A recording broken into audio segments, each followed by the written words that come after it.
So ఇవాళ భూభారతి చట్టం అమల్లోకి అంటే మీన్స్ ఇవాల్టి నుంచి శాంపిల్గా 3 మండలాల్లో ప్రారంభించబోతా ఉన్నారు. ధరణి ప్లేస్లో వచ్చింది ఈ భూభారతి.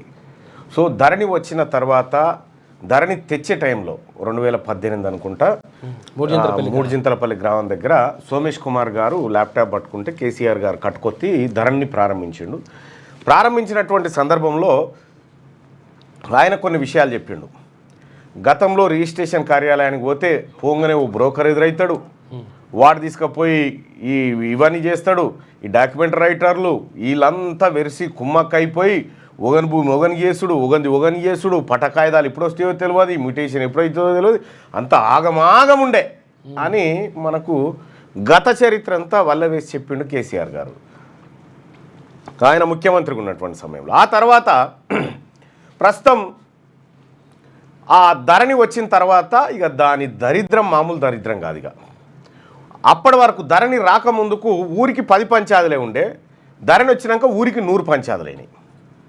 అసలు పట్టేదారులు ఎగిరిపోయి వీనికి అంతేందుకు కేసీఆర్ గారి భూమికే ఎక్కువ తక్కువ ఎక్సెస్లు వచ్చేసినాయి. అవును, 2-3 గుంటల భూమి ఆయనకి ఎక్కువనే పడ్డది. ఇంకా 54 ఎకరాల సీలింగ్ ఉంటుంది, ఆ పైన పడ్డది.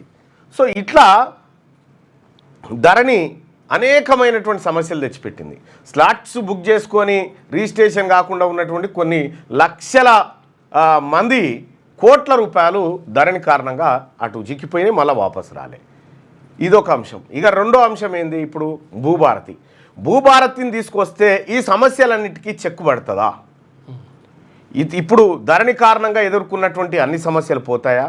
ఏమేం అంశాలు భూభారతి ద్వారా కొత్తగా మనకు అందుబాటులోకి రాబోతూ ఉన్నాయి?